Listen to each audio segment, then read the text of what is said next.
Yeah, hi, I'm Bill Grace, the branch manager here at the Tyrrell Historical Library. I want to welcome Professor Ted Campbell. He's going to have a very interesting talk today. He is was well, he's a native Beaumonter. He also is a professor at the Southern Methodist University, and he has done extensive writing on history, of course, as well as this particular tribe, the Attakapas tribe. Something like that, yeah. Yeah. So I want to welcome him and let him begin his talk. Thank you. Thank you very much, Bill. And I'm delighted to be here and to have this this group. We didn't anticipate quite so many, so we had not made enough sheets of information, but there are some information sheets going around and they're being recopied right now, so that should be there for you. Bill, I'm very grateful for the invitation and to the library staff and others. It's wonderful to be here. I grew up on Gilbert Street in Beaumont, and I remember coming to this building as a child when it was the Central Library here in Beaumont with my dad. Interestingly, he often brought the boys, myself and my brothers, to the library, and it was kind of inspiring to see. There was something that in ancient history was called a card catalog, and the card catalog was right up in the front of where the ministers would have sat at church, and the card catalog was completely occupied that evening, as I recall, by Lamar students who were here in the library doing their research. So I had a little taste, even from my elementary school days, of the kind of the excitement accompanying research, and this is an extension of that, but I'm very grateful to be here. In the very hot summer of 1980, my wife and I were fresh back from 2 years living in England, and we wanted to prove that we were true Texans. So we went tubing on the Guadalupe River for about 3 hours in exactly the middle of the day, and we had forgotten our sunblock. We showed up the next day with red roasted bodies to visit the Institute of Texas Cultures in San Antonio. I stood mesmerized in front of the first display I saw, a map that showed locations of historic native peoples in Texas. And where I grew up here in Beaumont, it did not show the Karankawa people that I expected to see, what we were taught in the 4th and 7th grade, but it showed Attakapaw people, and I presume to pronounce that like Atacapa. So, which sounds like a fraternity at SMU. A Louisiana friend just a couple of weeks later laughed at me when I said that, and he set me straight. He said, maybe it's more like Attakapaw, and even the sound of that word sounded very authentic to me. A couple of years later, maybe I better turn this on. Judith Walker Lindsley and Ellen Walker Rinstra came out with their book on Beaumont, A Chronicle of Progress. And that was what my wife bought me for Christmas that year. It was the first book I'd ever seen that specifically named the Attakapaw as the native people of Southeast Texas. By then, I was more than intrigued. I was absolutely hooked. And I was especially fascinated with one name that appeared in all of the accounts of surviving speakers of the Attakapaw language. Her name was Delphine Williams, and I quote, wife of J.R. Williams, Beaumont, Texas. Delphine and J.R. and their 6 or 8 kids were shown as living in the 1910 census of Beaumont at 371 North Cypress Street, which is, as you can see, here we are, Google Maps, very close by, 2 minutes, 0.4 miles. And there she's living in a boarding house with all of her brood of kids and so forth. And she sounded like a relative to me because some of my relatives are here and they know that my mother had a sister named Delphine and my paternal grandmother was named Williams. That was her maiden name. So it sounded like a family member, but it wasn't, as it turns out. I don't think I'm related to her in any way. But if one person living, this is what I began thinking, if one person was living on Cypress Street in Beaumont in 1907 to 1910, and she spoke the native language of this area, it was clear to me, especially because they had scads of kids, all who showed up with their own kids, her grandkids, at her funeral in Port Arthur in 1930, there simply must be descendants among the people of Southeast Texas. I actually wrote letters to random people in the Beaumont telephone book.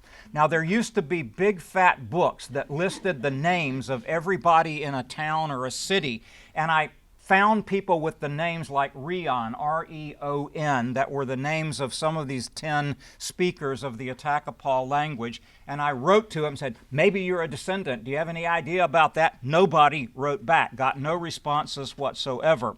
But as I learned more about Delphine Williams' story, a wider story of Attakapaw descendants began to open up. I had a strong sense from that time that there simply must be descendants of Native people remaining in Southeast Texas. If some of you are from Port Arthur, a version of Delphine's story was published that I wrote in the Port Arthur News just in the last couple of months. My interest in the Attakapaw language and culture and my broader interest in Southeast Texas history threatened my prospects for ever finishing my dissertation at SMU on British religious history in the 18th century. But I did finish it, just to put it on record.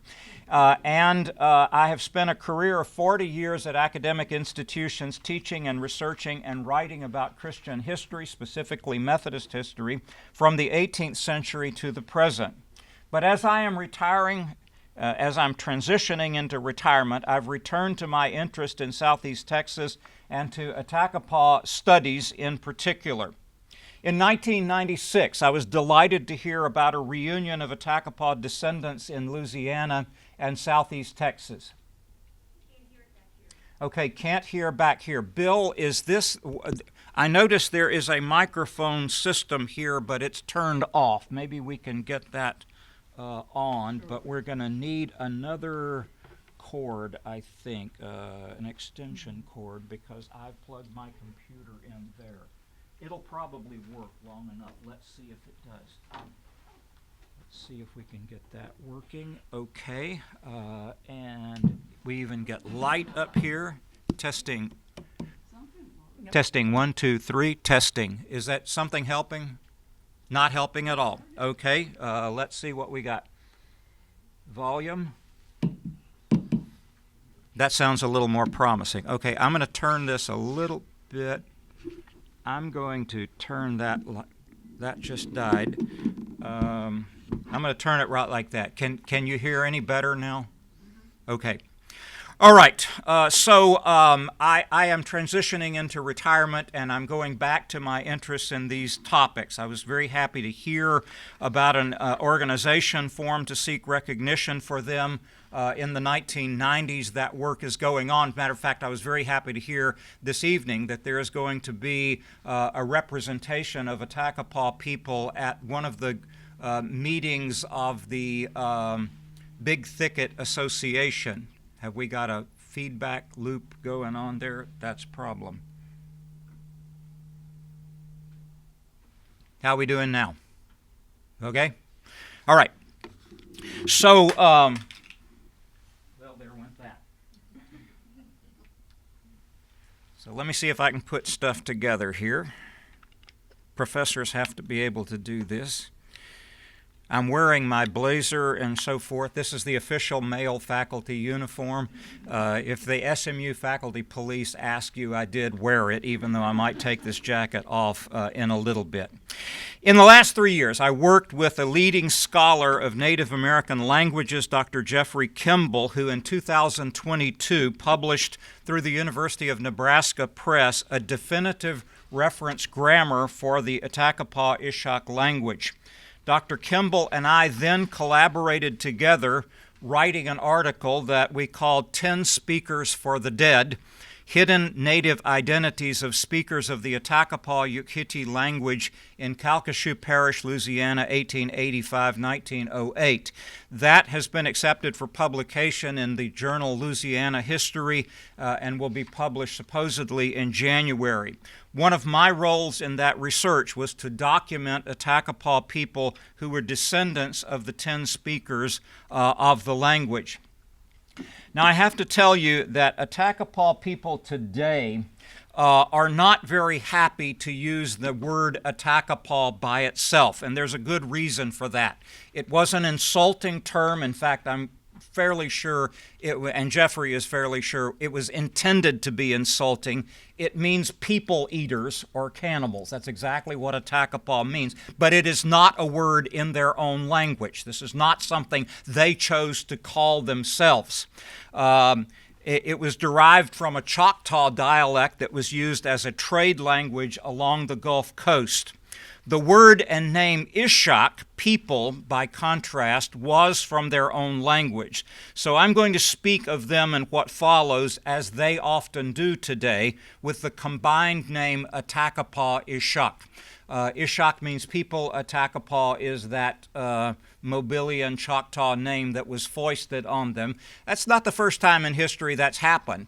Methodists didn't want to be called Methodists. That was a deprecatory term, and John Wesley never would call them that. He always said the people called Methodists, not the Methodists, but the people called Methodists. And the Attakapaw are willing to say, yes, we are those people that were called by that name, but they're not happy about it unless you say Attakapaw Ishak. And if you look on their website today, you'll see it's the Attakapaw Ishak people of southwest Louisiana and southeast Texas. Now, I want to address that matter of cannibalism just one step further. I don't know if some of you have seen this month's Texas Monthly, but the lead story by Stephen Harrigan, front cover story, is about the Karankawa people about whom the same accusation was made. I am not an expert in archaeology, and we have some archaeologists with us, so in great trepidation, I'm going to say one thing about this based on the studies of Lawrence Ayton and others who followed his studies.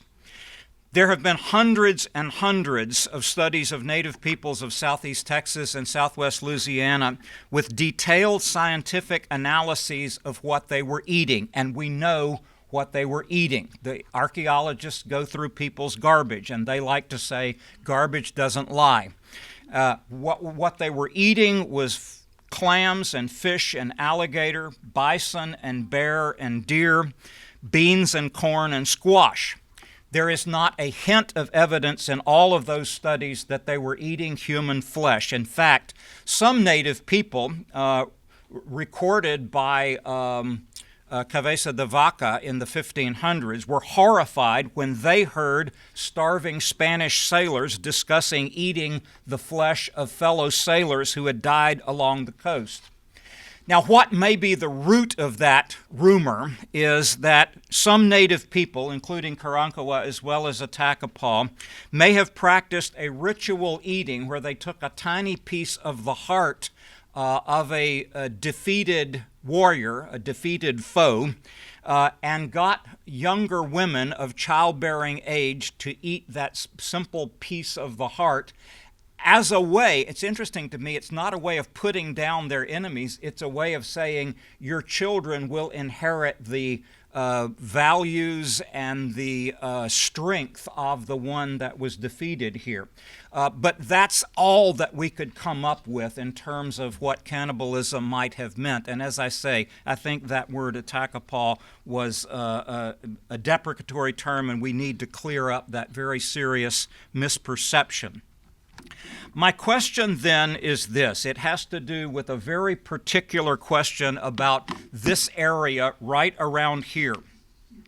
What happened to the native people, the Native Americans of southeast Texas? Now, I will tell you, it's a complicated story. That's one of the reasons why I've prepared an outline for you, kind of like pastors who prepare sermon outlines, in the hope that some of the board people will at least look at the outline instead of listening to the sermon or whatever. But you've got an outline there, and we are making more copies of these. Dale back there has got some more copies. If you'll hold up your hand, she'll try to get a praise the Lord. Hands are coming up all over this auditorium. Okay, so Dale, we need lots of copies up here. You got the outline. I've given you some charts of nomenclature regarding these native people that explain a little more what their own words were. I've given you an Attakapaw text, a translation of one of the Attakapaw stories. And that text is, I think, very revealing about the Attakapaw people in Lake Charles. Dale, we've got two more who need at least 3, 4. We need 5 more copies if we can. We're working on that. Okay, here we go. Dale is coming. That story is available to you, and then there is a select bibliography, and that bibliography, 2 pages, gives you some of the sources that I've used for this research, but only some of those. Here's the critical problem I want to address. Some of you may have heard the local historian W.T. Block. He was from Port Neches. He wrote about the history of Jefferson County. His son, I believe, gave a talk here at the library in the last year or two. His History of Jefferson County, published in 1976, asked the question why the earliest American settlers to Jefferson County did not report seeing or interacting with native peoples as they did report in most other places in Texas, especially eastern places in Texas. So this really is a question about this area here, this part of downtown Beaumont in the years between 1821 and 1836. And I'm going to use Noah and Nancy Tevis just as the illustration. We think Noah and Nancy Tevis came to the bluff down there where the courthouse is about 1824, 1826, something like that. Why didn't they report seeing native people? Well, W.T. Block had searched very extensively through source material to find references to native people in the accounts of the earliest Jefferson County settlers. And he concluded that he simply couldn't find evidence of that. Block, other historians following W.T. Block have either accepted his conclusion that the native Attakapaw Ishak had left southeast Texas by that time, or they simply profess the mystery. Similarly, there's a historical marker in Orange, right downtown by the waterfront, that states that the Attakapaw natives of Orange County, and I quote, disappeared from Texas in the early 19th century, either becoming extinct or integrating into other tribes, end of quotation. But a history of Orange County published in 1986, an article jointly authored by a woman from Orange County and Dr. Russell Long, who had been at Lamar University. Some of you may know about Dr. Long's work in archaeology and other fields. But that article simply says, quote, no one knows for sure what became of the Attakapaw in Orange County. I myself have checked W.T. Block's sources, and I spent a day here in the library a year ago examining the business ledgers of early settler and trader John J. French, but I found no clear records of transactions with native people, as I expected to find. W.T. Block may have missed one reference to native people in a long letter from Connecticut native Joseph Pulsifer, dated 21st of May, 1836. Now, this is a very long letter. He hasn't written to his sister back in Connecticut because what's happening is the end of the Texas Revolution and the runaway scrape and San Jacinto, and he's writing to tell her everything. And the letter, interestingly, is dated from Beaumont, comma, formerly Santa Ana. That was the Mexican name for the community closer to the port area here. No, closer to the chemical plant down that way where some of the early settlers had come. Pulsifer wrote in that letter, quote, "I was selling off very fast and made quite a profitable trade with about a dozen Indians." Pulsifer didn't specify who these natives were. They could have been local Attakapaw Ishak people or other groups like Alabama and Coshada who were passing through the area. The same letter gave his eyewitness account of the runaway scrape in this area and noted the fear of settlers when they encountered Native Americans fleeing along with them. These were likely people of the Alabama tribe who had settled north of the Texas coast and were fleeing along with Texian settlers, while their Coshada counterparts had decided to stay and side with the Texian cause. The settlers, according to Pulsifer, were reassured when an interpreter explained that the native people were fleeing Santa Anna's army along with the rest of them.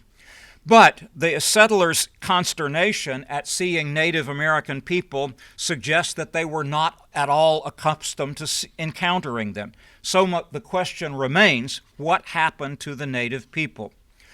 What I'm going to offer here is a geographically broad and a chronologically long perspective in which I will suggest some reasons why the earliest American settlers in southeast Texas found so few, if any at all, native people when they arrived beginning around 1824, and what had likely happened to them.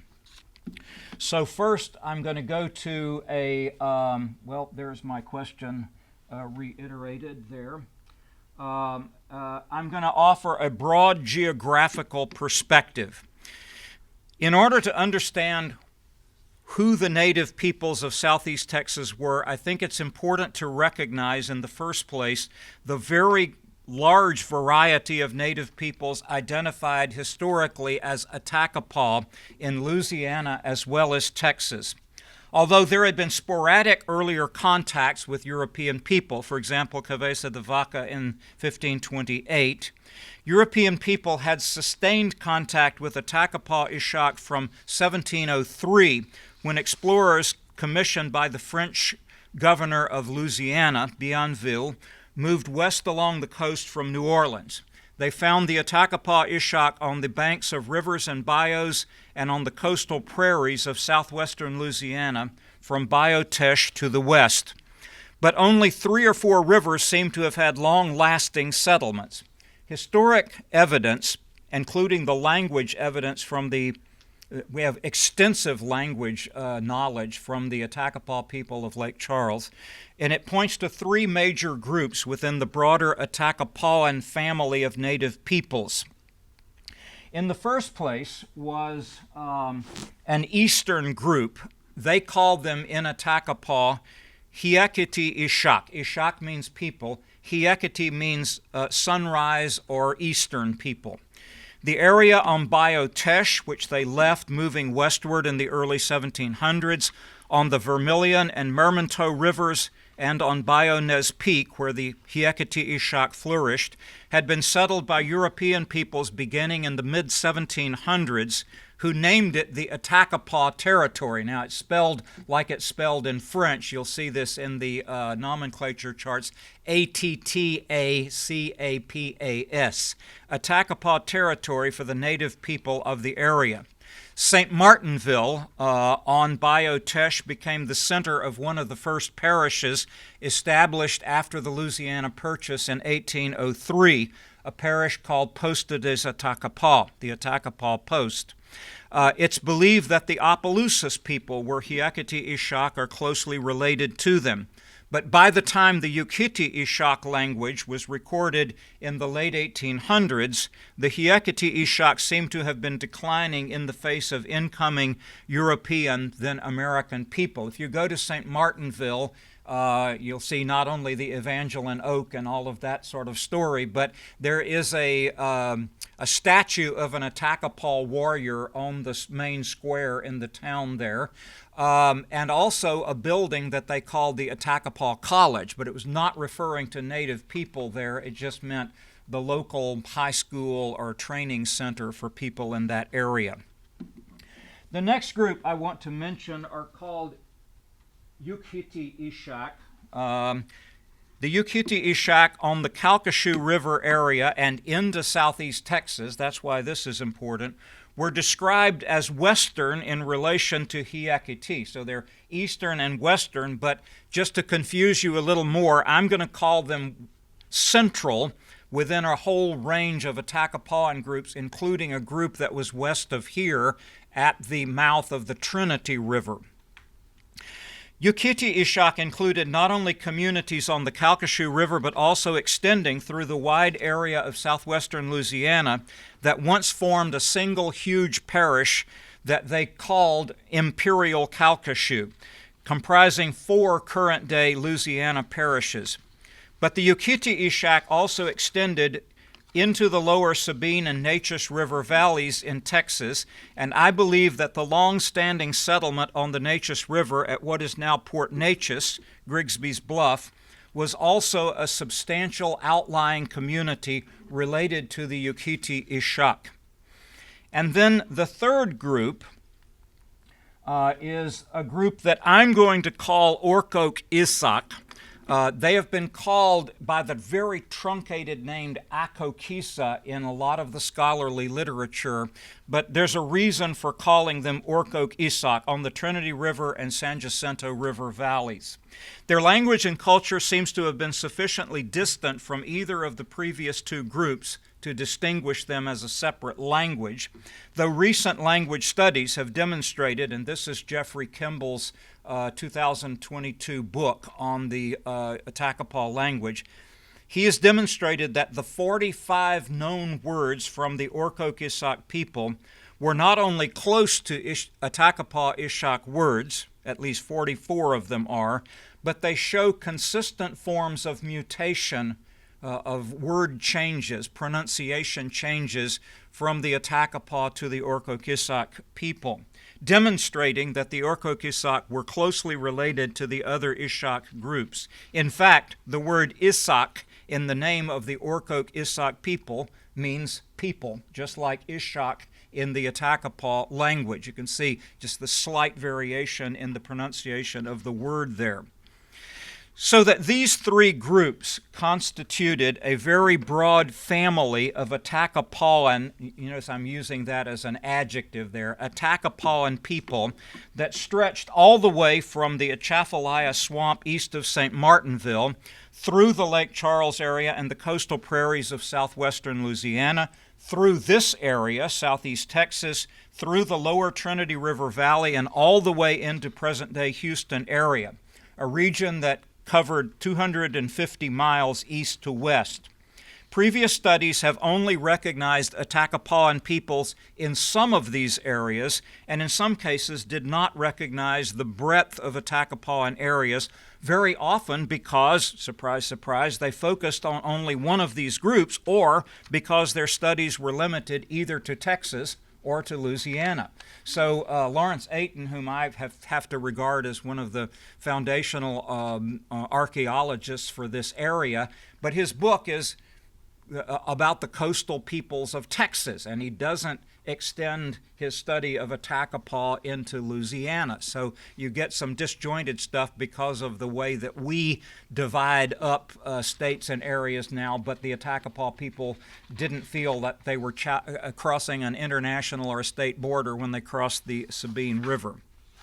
So this is the way I chart these out. On the far west, the Orcoke Ishak, at roughly what's Wallaceville, Texas, really just when you cross the I-10 bridge coming this way from Houston, there is a little post office. That's pretty much all there is of Wallaceville. But just north of the I-10 corridor, there was a Spanish mission, a Spanish fort, a presidio, and that's where the Orcoquissac people had lived. In the central area around the village that the native people called Tolnung, it's just south of Lake Charles on Prian Lake. It's exactly where the Lake Charles Country Club is today. They picked good land, and that was the center of the Yuquiti-Ishak, and then further over were the Hiekiti-Ishak in the east, and they, as I say, had been declining probably through the 1700s and weren't as strong by the 1800s.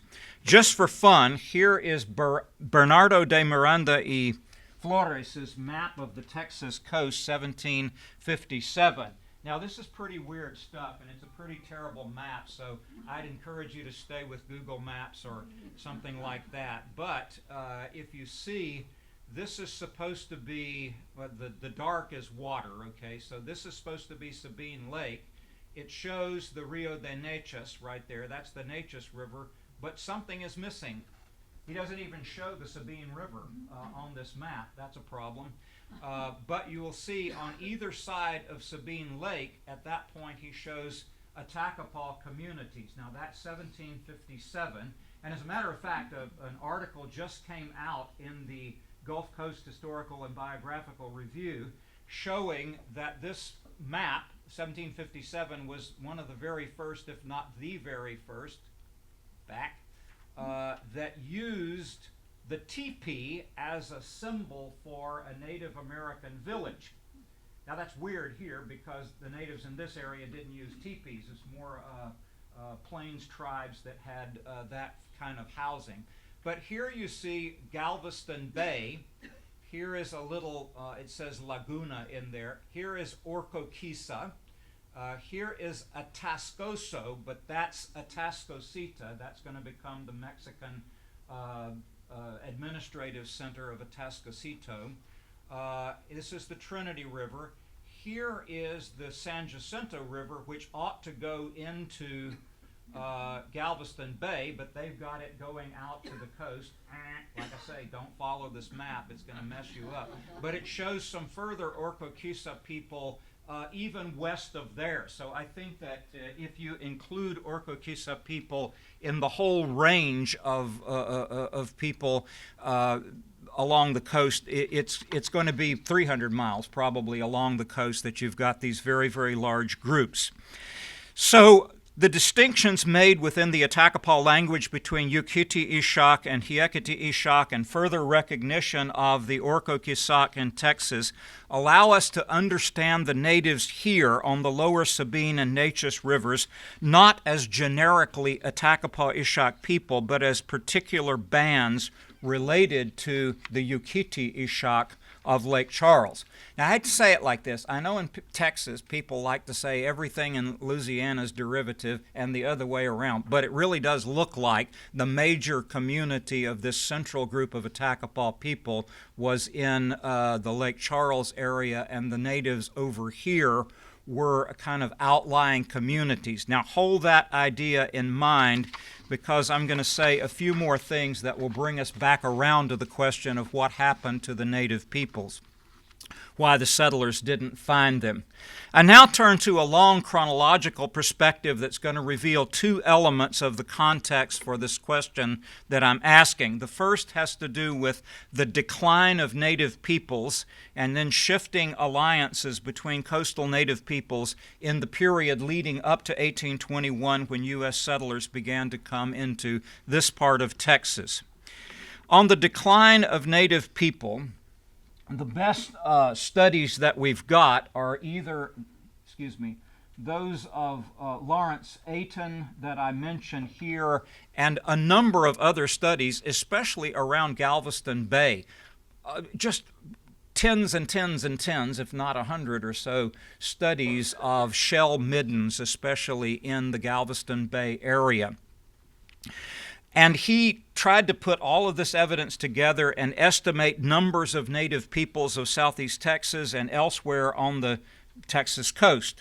and to show that they had declined significantly after the beginning of European presence from the 1770s. Ayton showed that the numbers of native peoples of the Texas coastal region, including Attakapaw-Ishak, but also Orcoquissac and Karankawa and other groups further south on the coast, all declined significantly from the 1770s forward, a loss of population so significant that it led him and others to presume the demise or extinction, as he said, of entire tribal groups. Ayton could even speak of the total extinction of some of these groups, though he used the word extinct in a very specific sense, meaning that they no longer lived in communities together. Hold that in mind, because extinction is one of the deeply problematic words that we've got to deal with here. This pattern of population decline cannot be interpreted apart from historical realities.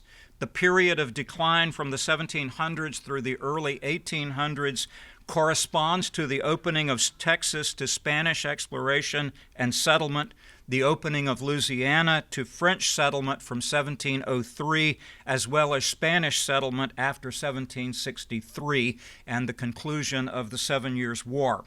The further opening of Louisiana Purchase territories, including present-day Louisiana, to U.S. settlement after 1803, followed 18 years later, 1821, by the opening of impresario colonies in Mexico to people from the United States, all concurred with renewed outbreaks of disease and hostilities from U.S. settlers in the early 1800s.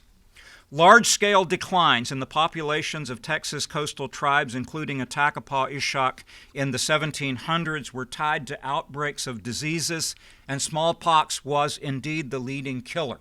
I was told that they all got smallpox and they all died off. Well, a lot of them got smallpox, but they didn't all die off, is what I really want to say. Ayton's evidence, though, shows that specific outbreaks of smallpox among coastal peoples occurred simultaneously with outbreaks on the east coast of the United States, and in some periods simultaneously with outbreaks in Mexico. That shows how closely the coastal people of Texas were in fact linked to the wider world in the 1700s and the 1800s. In the long chronological perspective, the depopulation of native peoples of Texas and Louisiana coasts weighs heavily in the background of this question about what happened to native people in southeast Texas. But I also want to note some changing relationships between the Spanish, the Orcoquissac, and the Attakapaw-Ishak, who were very close to this area. There are indications that the Yuciti-Ishak and Orcoquissac alliances with the French against the Spanish in the mid-1700s, even though the Orcoquissac were in Texas under Spanish rule and the Louisiana Attakapaw-Ishak were supposedly under French rule until 1763. These relationships make it clearer that the Yucati-Ishak of Louisiana and Texas remained distinct despite alliances between them. Spanish leaders had suspected and feared French incursions into Texas from the early 1700s, and from the 1840s they established a presidio, San Agustin de Ahumada, and a mission, Nuestra Señora de la Luz, Our Lady of the Light, on the site of the Orcoquissac village near the mouth of the Trinity River. And by the way, if you haven't seen it, there is a historical marker about, we don't have many 18th century historical markers in Texas, but there, except San Antonio, right? But there is one at Wallaceville that celebrates that presidio and mission, and the priests who died there actually are honored by that. When Spanish authorities captured French trader Joseph Blancpain near Orcoquissac in 1755 and held him as a prisoner for trading with the Orcoquissac, a group of Attakapaw-Ishak from the east, and maybe from right around here, threatened to attack the Spanish to defend the Orcoquissac, whom they regarded as their kindred. In 1764, following the conclusion of the 7 Years' War and the French concession of Louisiana territories to Spain, The Spanish viceroy appointed a new commander, Captain Rafael Martinez Pacheco, to renew the life of the earlier Orcoq-Isaac Presidio and mission near Wallaceville. Pacheco invited not only Orcoq-Isaac people, but also Yucquiti-Ixoc, including the Ixoc people from southeast Texas, to that Spanish Presidio and mission. But his sense of the similarities between these Atacapawan groups seems to have been mistaken. After being welcomed to the mission and Presidio, they had a big party to welcome the Atacapaw people, and they even told them that they could bring a French flag even though they weren't supposed to be carrying it anymore, and the ones in Texas weren't supposed to have the French flag anyway. But they made a concession. You can bring the French flag with you as they rode I-10, say, from here to Wallaceville, and but they had to deposit the French flag in the guardhouse once they got to Orcoq-Isaac village. They had a big party to celebrate, and then after the party, the Atacapaw Ixoc people responded that, quote, they were ready to gather with all their nation in a mission, but that the Atacapaw mission should be separate from their kinsmen, the Orcoq-Isaac. This shows, on the one hand, that the Atacapaw Ixoc easily recognized Orcoq-Isaac as their kinsmen, but on the other hand, they hesitated to be grouped together immediately with them. But an evidence of growing solidarity between these groups in Texas came a decade later when a Spanish Franciscan, Juan Agustin Morfi, traveled through Spanish America, including Texas, and wrote down a series of lengthy notes on the history of Texas. Morfi's notes exclude an explicit description of the close connection between the Atacapaw Ixoc and the Orcoq-Isaac people in Texas in his time. And this is a quotation from Father Morfi. He says, though the Atacapaw should be considered as under the jurisdiction of Louisiana, and he meant under the Spanish jurisdiction of Louisiana at that time, they are frequently included with the peoples of the province of Texas because of the ease with which they change their domicile. I want to flag that, the ease with which they change their domicile, their place of residence, and because they live more in Texas since they joined the Orcoq-Isaac, with whom they have practically become one nation. I think this makes it clear that some of the Orcoq-Isaac and Atacapaw Ixoc had grown closer together in the later years of the 18th century. So given what I've proposed about the center of Yucquiti-Ixoc in Calcasieu Parish, the people named as Atacapaw on the Sabine and Neches rivers in Texas would have been outlying communities in relation to the larger community of Yucquiti-Ixoc in Lake Charles. So the Native Americans of southeast Texas had been declining since the 1770s along with other groups, and this bears on the question of what happened to them around 1824 when U.S. settlers began to arrive. So once again, here we are back to it. What happened to the Native American people of southeast Texas? With all these contexts, geography, chronology in mind, I return now to W.T. Block's question about what happened to the native people in the specific period just ahead of the opening of Texas to American settlers and the period right after that. I'm going to focus on three historical accounts here that I think have not been widely recognized. First, in 1817, the account of Warren D.C. Hall. He was a colonel from the United States who had participated in several of the filibustering expeditions to Texas that advocated freedom from Spanish rule. On one occasion in 1817, Hall traveled overland from Bolivar Peninsula to Lake Charles. Get this in your mind now. How would you get from Bolivar to Lake Charles without a clear trail, without I-10, actually, okay, right? And without Google Maps?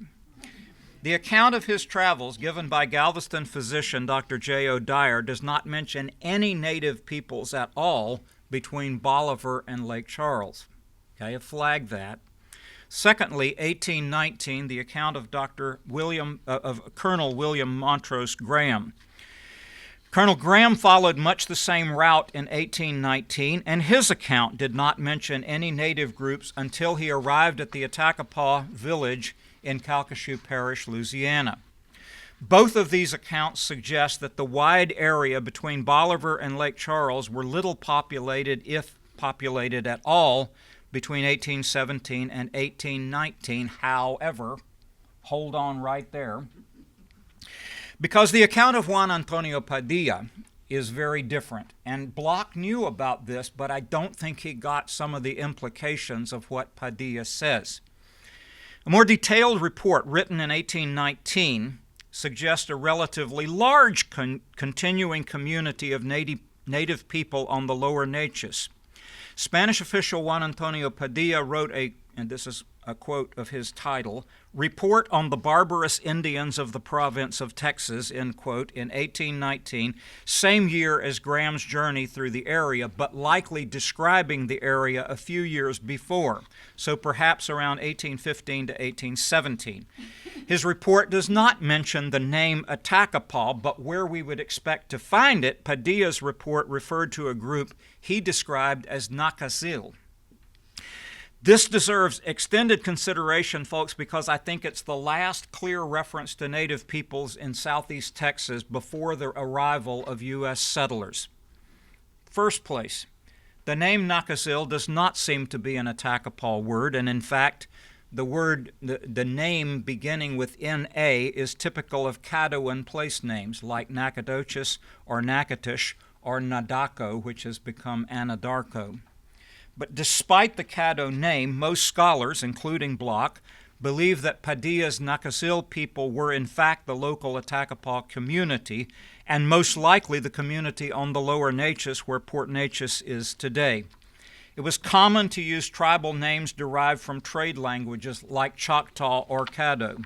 The fact that Padilla did not use the Choctaw-derived name Attakapaw and gave the Caddoan-sounding name Nacazil suggests he was using a Caddo, Texas-based source rather than a Choctaw, which would have been a Mississippi or Louisiana-based source for his information. The fact that he mentioned the Nacazil immediately after the Orco-Gisac people, which he talked about, and his description of the two groups are very similar, again points to the cultural affinity of those groups. That's the first thing I note, is just the interesting name Nacazil. Secondly, I note, with great interest, Padilla's reference to the natives of the lower Neches River traveling to Atascocito to the west and Opelousas and Carcachou to the east. Think about that now. That comment places his Nacazil people in direct contact not only with the Mexican Administrative Center at Atascocito. Padilla's comment also indicates contact with the Yuquiti-Ixoc of Louisiana.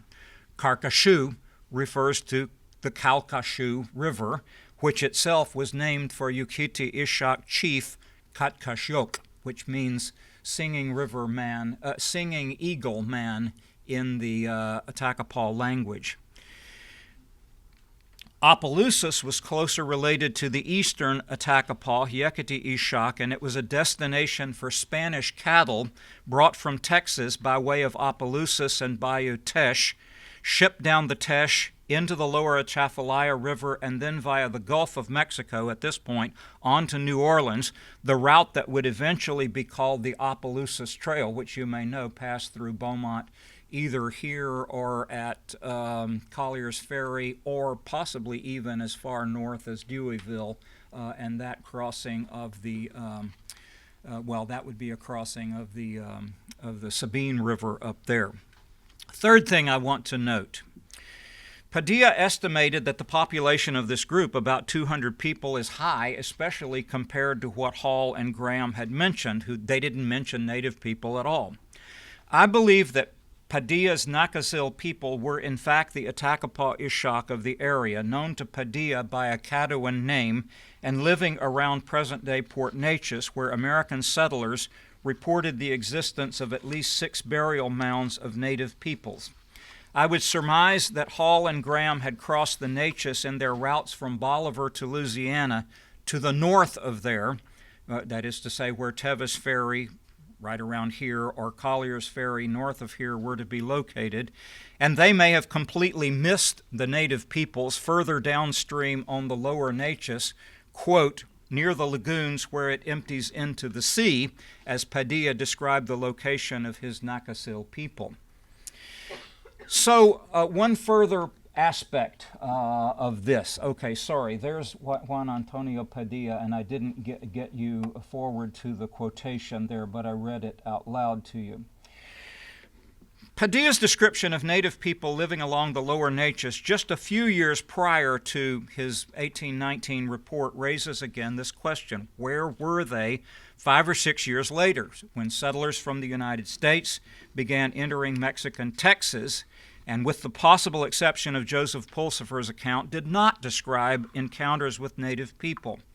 Bloch surmised that there must have been a large-scale and very rapid catastrophe, perhaps a hurricane, he thought, that afflicted the native people, so that between 1817 and 1824, the population of around 200 people reported by Padilla had been reduced to almost nothing. I think there's a sense in which Bloch may have been right about that, but I got an angle on it that's a little different than the way he thought about it. There were, in fact, 2 or 3 catastrophes in these years. First, a hurricane in 1818 recorded by the Lafitte commune on Galveston Island wiped out the flimsy structures on the island that were part of that commune. Second, as many of you know from Texas history, the winter of 1820 to 1821 was unusually harsh. Quote, so severe that Galveston Bay froze over, end of quotation, if you can imagine that. According to J.O. Dyer's sources, this was the winter that Jane Long spent on the Bolivar Peninsula, and she was, in fact, one of Dyer's sources. Had the remaining Attakapaw Ishak of southeast Texas all died off as a result of those catastrophes? I don't think so. Given Morphy's reference in 1781 to the ease with which the Yuquiti Ishak changed their domicile, and Padilla's claim in 1819 that the natives of the lower Neches had regularly traveled to Atascocito to the west, got to get my directions correct, and Calcasieu to the east, I believe it makes much more sense to think that in the wake of a tragic storm, a brutal winter season, native people would have found their way east to Calcasieu, where their kindred Yuquiti Ishak lived in larger communities. Perhaps some of them found their way west to Atascocito in the Orcoke Ishak lands. The Native American settlement at present-day Port Neches was about 58 miles from Lake Charles to the east and 55 miles from Atascocito to the west, so it's almost equidistant in between those two locations. We could say, moreover, that a third catastrophe for the native people was the arrival of American settlers to this area. And although that began around 1824 or so with Nancy and Noah Tevis and others, native people were very much aware of what was happening in the world around them. They knew from 1821 that Mexican Texas, they called it Sayonne in the Attakapaw language, that means Mexican land, was opening up to a new wave of settlers from the United States. Over a period of 8 or 10 years in the wake of ongoing depopulation, the advent of U.S. settlers, the hurricane of 1818, the cruel winter of 1820 to 21, I surmise, this is my best guess at what happened, that the native people dispersed either to the Yuquiti Ishak community in Calcasieu Parish or to the Orcoke Ishak community in their west at the mouth of the Trinity. That would have left southeast Texas at least temporarily, and I want to emphasize that, at least temporarily, without many of its Native American people at the moment when U.S. settlers began to arrive.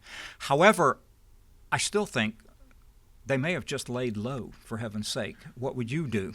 Kind of like hobbits, you know, when big blundering people come along and they just kind of disappear. But even if native peoples had been forced east to Louisiana and west to Atascocito, it has been long acknowledged that there were Attakapaw Ishak survivors and even speakers of the language in southeast Texas in the late 19th and early 20th centuries. Some of them must have returned to Texas or just laid low, as I say. Galveston author J.O. Dyer ended his description of the Lake Charles Calcasieu Attakapaw with the cryptic claim that, and I quote, "Late last century," he meant late in the 1800s, "at Beaumont and Orange, descendants of the Attakapaw clan had their residence." Contemporary scholars Fred Niffen, Hiram Gregory, and George Stokes noted in their book on the historic Indian tribes of Louisiana, 1987, the presence of Attakapaw speakers in Vidor and in Beaumont as well. This does not have to mean that they were Yuciti Ishak who had lived continuously in Texas. They could have been Yuciti Ishak people from Louisiana who later migrated from Louisiana to Texas to pursue work in the lumber industry. That was the case with J.R. Williams, Delphine's husband, or eventually in the petroleum industries. But then again, some of those could have had grandparents or great-grandparents from the Texas Ishak bands who had returned to Calcasieu in the early 1800s. They had been known for, quoting Father Morphy, the ease with which they changed their domicile. Then I want to say something else about the survival of native people that's not widely recognized in our historiography.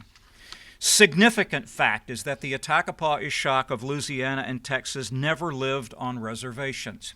That has implications for understanding what happened to them beyond the period of Nancy and Noah Tevis and other early U.S. settlers. A standard narrative imprinted on our brains is that native peoples were forced into reservations where they continued to live together in their own communities. Well, that happened to some, but not to all native communities. Consider the very different situation of native people like the Attakapaw Ishak of southeast Texas, who were not and were never on reservations. The 1860 census of the United States was the first to allow census takers to identify and enumerate native peoples living outside of reservations. Instructions for the 1860 census stated, "The families of Indians who have renounced tribal rule and who under state or territory laws exercise the right of citizens are to be enumerated," and that means and they were also to be taxed like everyone else. This was a federal rule, though decisions to create Indian reservations or not had been left to the states. The Yuciti Ishak of the Calcasieu area in 1860 did not need to renounce tribal rule because the last head of their tribe, the last head chief, Chief Lowe, had died around 1850, and after that time, the tribe no longer had a centralized way of making decisions. Some tribal members continued to live in the native village they called Tolnung at the southeastern shore of Prion Lake, though many who lived in Tolnung were also working by day in the wider Lake Charles area. They were already integrating into the broader society there. The Attakapaw Ishak, who married non-native people, had to live with the prejudices of the wider society, not just against Native American people, but against mixed-race people and other ethnic groups as well. I've documented that just one Ishak woman, Delia Moss, was shown as Indian in the 1870 census, mulatto, that means mixed race, in the 1880 census, black in the 1900 census, and then mulatto again in the 1910 census. And by the way, people weren't asked for their racial identifications. They were simply assigned by the enumerators, by the census takers. The death certificate of Delphine Williams, filled out by family members in Port Arthur in 1930, showed her as white, even though she was a speaker of the Attakapaw Ishak language. The Attakapaw Ishak of Texas and Louisiana, like the descendants of other Native Americans not confined to reservations, were free to move as they chose, and they did, looking for job opportunities like Delphine Williams and her husband J.R. Williams, who found work in Beaumont in the lumber industry, and then in Port Arthur, where Delphine herself ran a couple of boarding houses. Native people not confined to reservations married sometimes within their tribal group, but many times outside of it. And so, just to say briefly, though, I've worked with Attakapaw Ishak genealogies, and I can tell you that it's a very complicated thing, but they basically go where they want. They marry who they want. They marry black people. They marry white people. They marry Acadians, and so forth. That's the reality of it, and I think more likely to be found in black communities than elsewhere. Certainly that was the case in Calcasieu Parish because that was where they had integrated together. So I'm going to move to my concluding section. What happened to the Native Americans of Southeast Texas? In a long and broad perspective, the Attakapaw Ishak of Southeast Texas were an outer band, a spillover into Texas of the Ukiah Ishak of southwestern Louisiana, who in the face of ongoing population decline, the steady influx of American immigrant settlers, and catastrophes like the 1818 hurricane and the harsh winter of 1820 and 21 were likely to have returned at least temporarily either to their Ishak kindred in Louisiana or possibly to their kindred among the Orcoke Ishak people to the west. The historical marker in orange carries a problematic claim. However, before I do that, I want to do one more thing. Where is Linda Duhan Lacour? Linda, would you come and sort of show yourself a little bit? Would you like to meet a descendant of Attakapaw people? Yes. She happens to be the admin here at this library, okay? And when I first called her to talk to Linda, here we are, okay. When I first called her to talk to her, I said, I'm going to talk about Attakapaw, and she said, oh, that's my family. And when I started checking with her and her daughter, Claudia, who has done a lot of research on this, I found they were all connecting with the same groups of Attakapaw people in Calcasieu Parish that I had been studying over there. So, Linda, any other family members here with you now? No. Okay, all right, okay. We were hoping that one of her sons might be here with her, but these are real people. You ever feel extinct? Yes.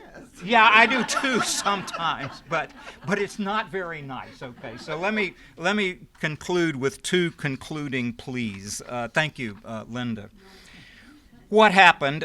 You've got my basic idea, but the historical marker in orange states that the Attakapaw people of the area, quote, disappeared from Texas in the early 19th century, either becoming extinct or integrating into other tribes.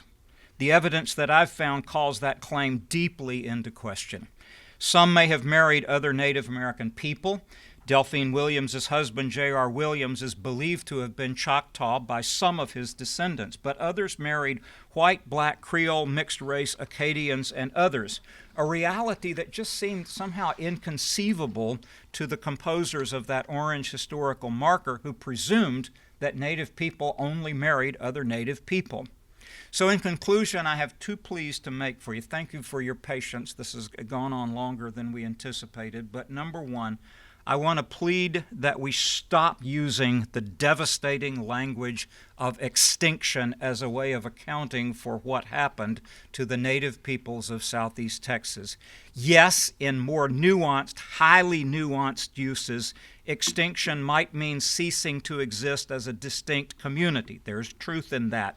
But the word extinction, look it up in any dictionary, including the Urban Dictionary, carries the force of a nuclear holocaust. It means, to most people, simply ceased to exist. That is simply not true. It does not square with what we know about Native Americans outside of reservations in general. It does not square with what we know about the Attakapaw Ishak of southwestern Louisiana and southeast Texas in particular. As the genealogies of Louisiana Attakapaw show, the Attakapaw people were fruitful and multiplied, and I, for one, rejoice that despite all the forces working against them, descendants of Native Americans of southeast Texas are present among us, like Linda. I also want to plead, second and concluding thing, is that we find ways to honor the Native Americans of Southeast Texas. We've simply gone far too long with false or misleading stories of cannibalism and extinction. I don't know any way to solve the myriad problems that all of this raises, like governmental recognition of Native identity, how we could ever repair the long string of treaties with Native peoples that were consistently broken by governments.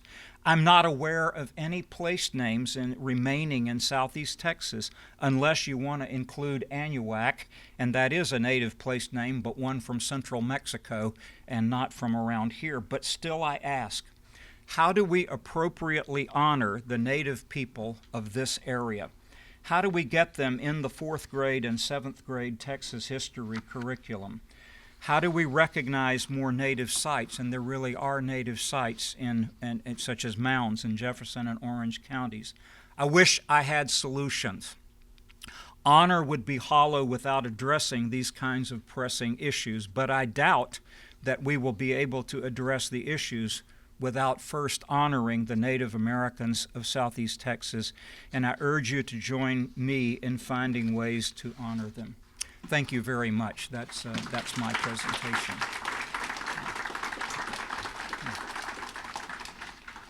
Thank you for your patience with that. Yeah. Ted, we appreciate the great talk.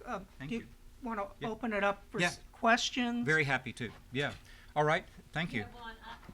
North of Baldwin, Louisiana, there's a group of individuals that refer to themselves as Native. They've even got a little museum there.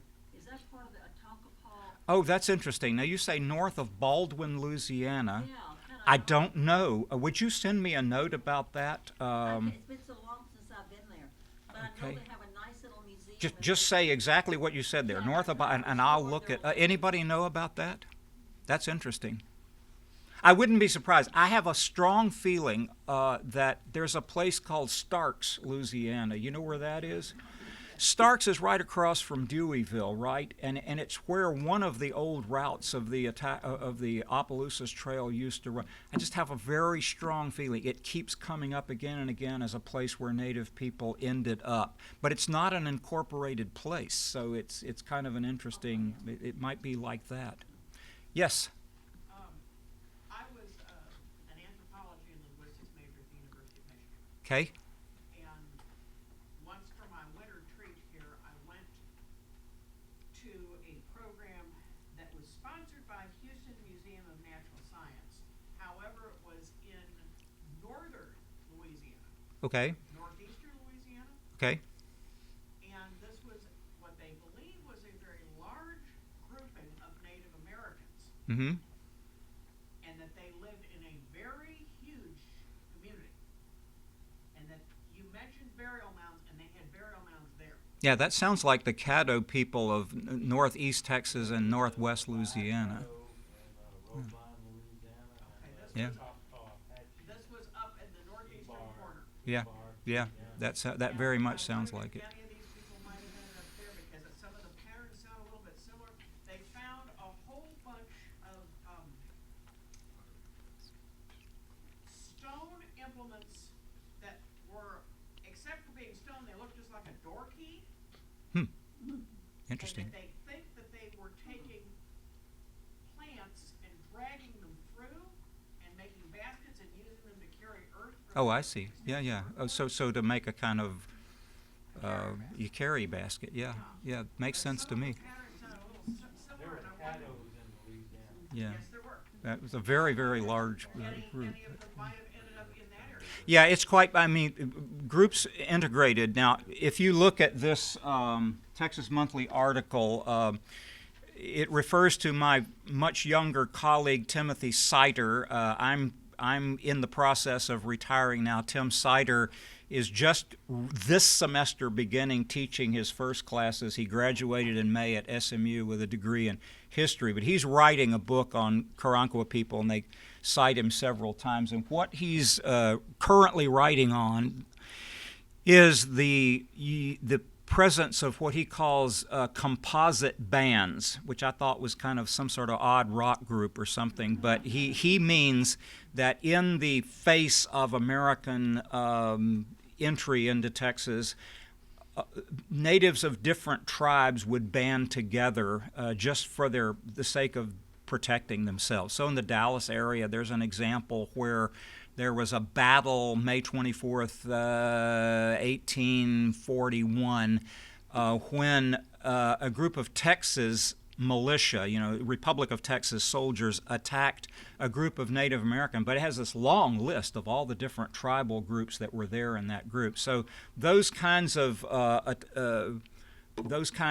composite groups, I think we're going to find out that those were very common, and that could be the case, that some of them sort of melded into Choctaw and other groups. Yeah, that makes sense. Different groups that kind of got together and pooled resources. Yeah, thank you. Yes. There is near Baldwin, Louisiana. That lady had mentioned Baldwin, and a place north of there.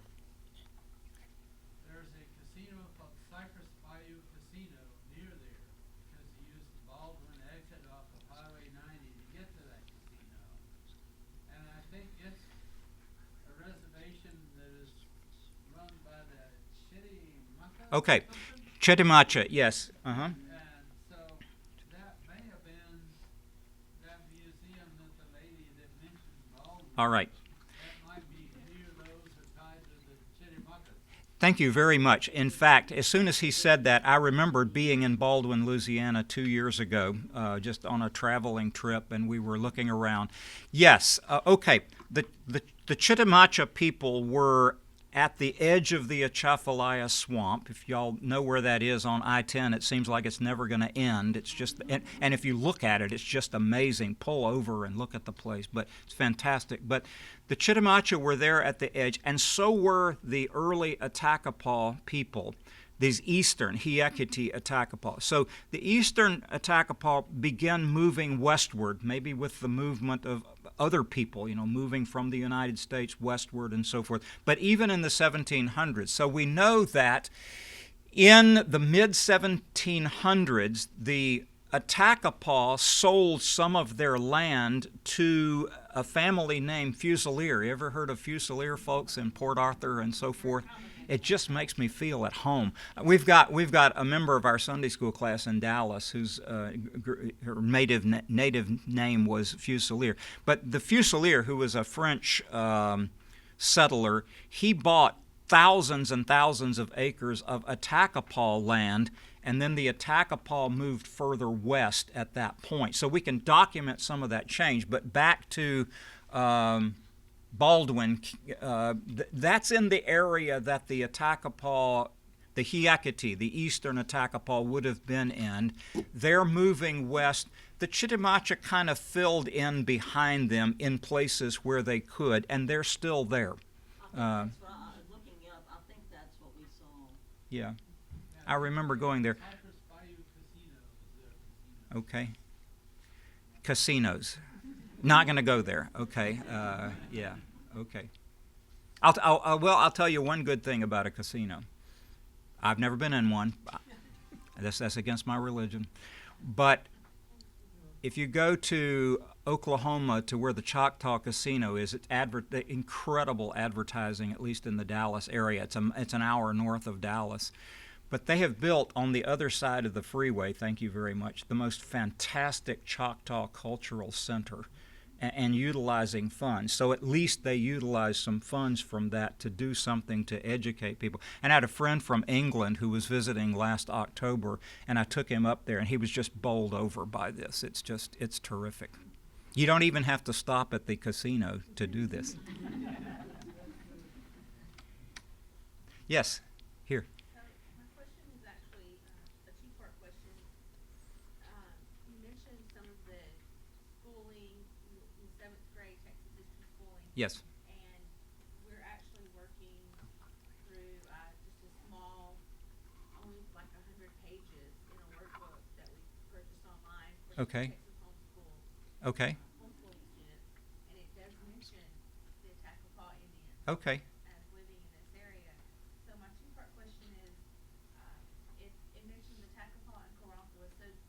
one part of my question is, do you really think that the Karankawa really were in this area?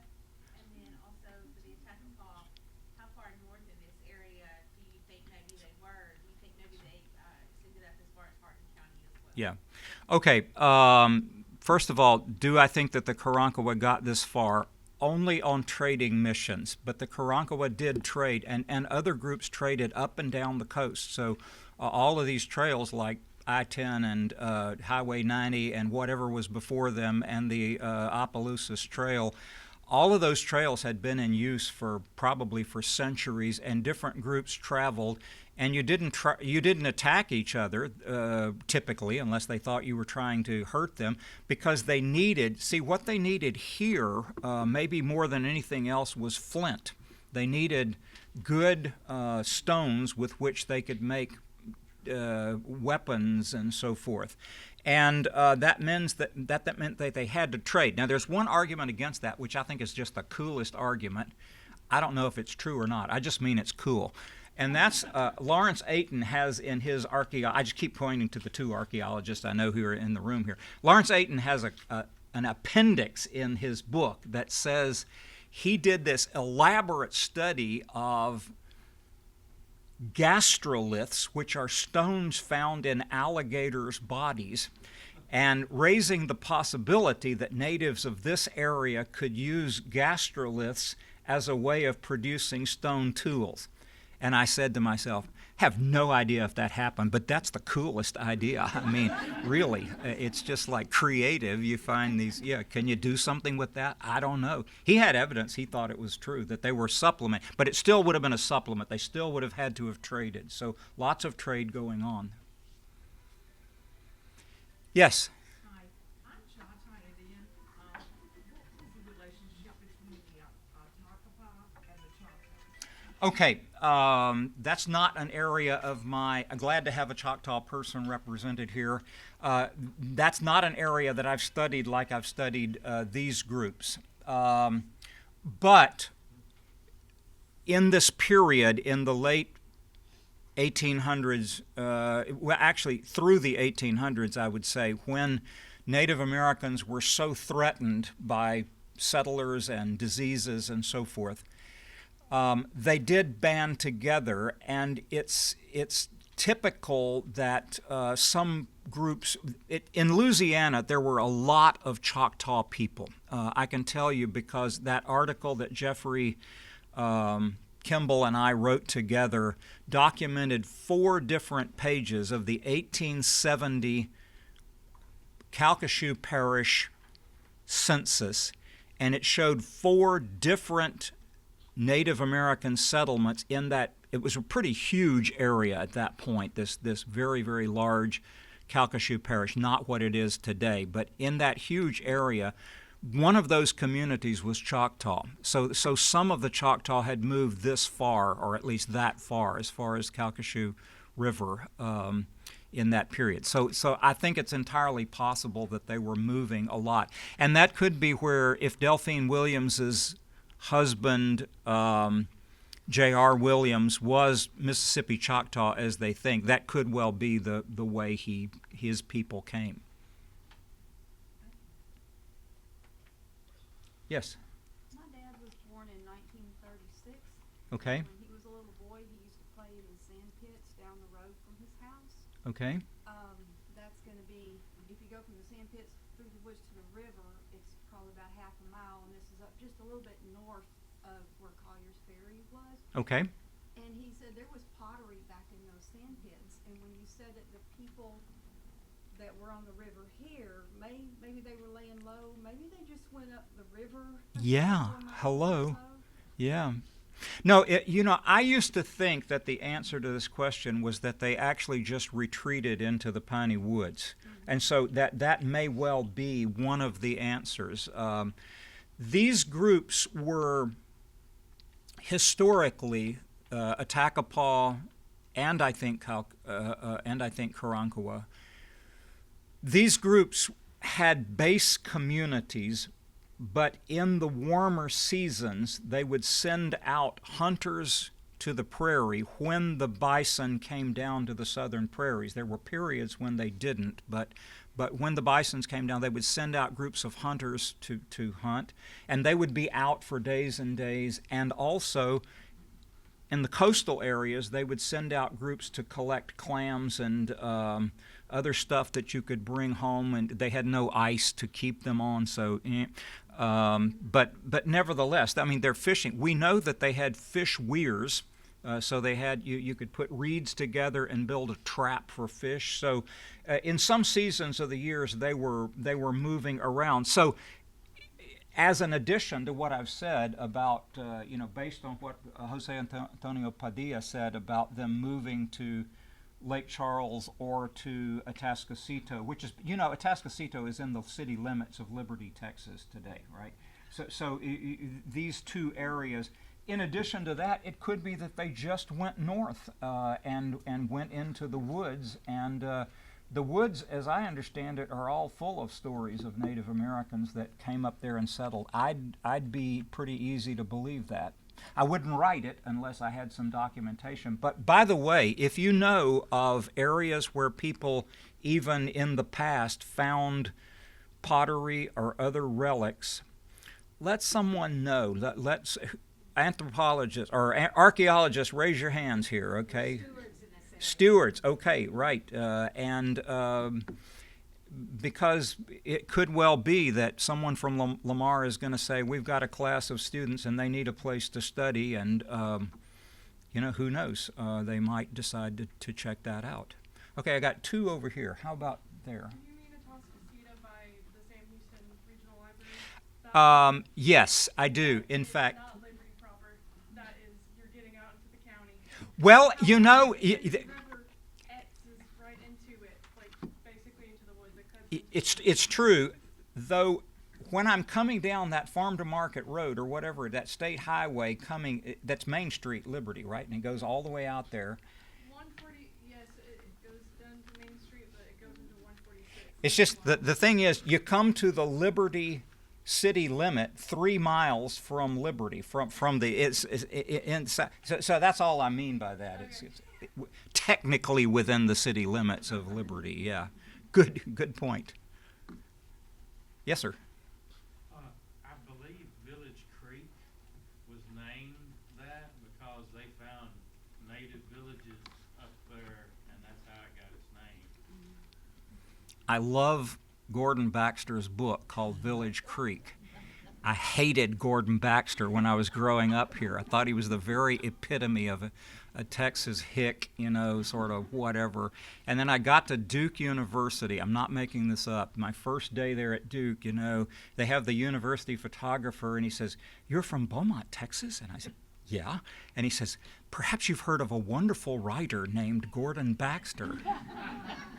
I mean, this was the sort of guy who's into saving whales and stuff. I mean, what are you talking about? And he gave me these National Public Radio recordings that Baxter did, and it was just fantastic. Now that is to say I can't answer your question, but track it down. I mean, that's the kind of thing that could be tracked down. How do we know? A gazetteer might be able to say the name was given by Fred such and such, who said that there was a native village on the site. Well, there you could go and check it out. Why not?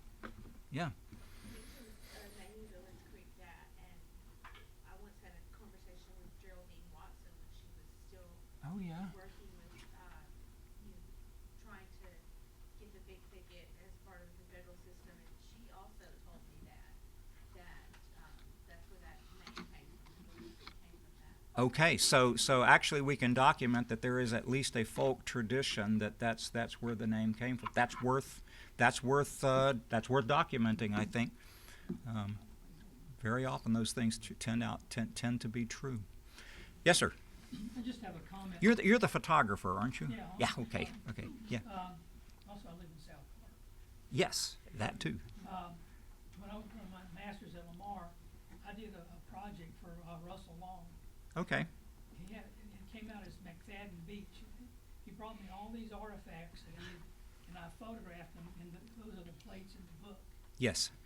Well, in fact, that site was pretty much rifled through. I've been there recently. That excuse me, not McFadden Beach. I was thinking of the Indian cemetery at between High Island and Bolivar. What's that little? There's a little place along there, and everybody would it was just part of the thing. What was her name? The Beaumont historian who wrote the first history of Beaumont. Florence Stratton. Florence Stratton. Your office is across the street from her, isn't it? From her house. Florence Stratton wrote one time that people from Beaumont would get on buses on a Saturday or Sunday to go for a picnic at Port Neches, and they would spend time rifling through the Indian mounds. I mean, it sort of breaks your heart to think about it. It's nice that they were interested and all, but we've lost that, So, though I could make a case that there ought to be a historical marker for the Native American site, not just for the settlement, the Grigsby settlement, and so forth. I think that would get closer to documenting because it's pretty consistently documented. Yeah. How we doing? good. Okay. Thank you all so much for coming out today. I really appreciate it. And thank you. And I'd like to be in touch with if you have ideas. I've got cards, and you can write me tedc@smu.edu. But I'd like to hear from you. Thank you.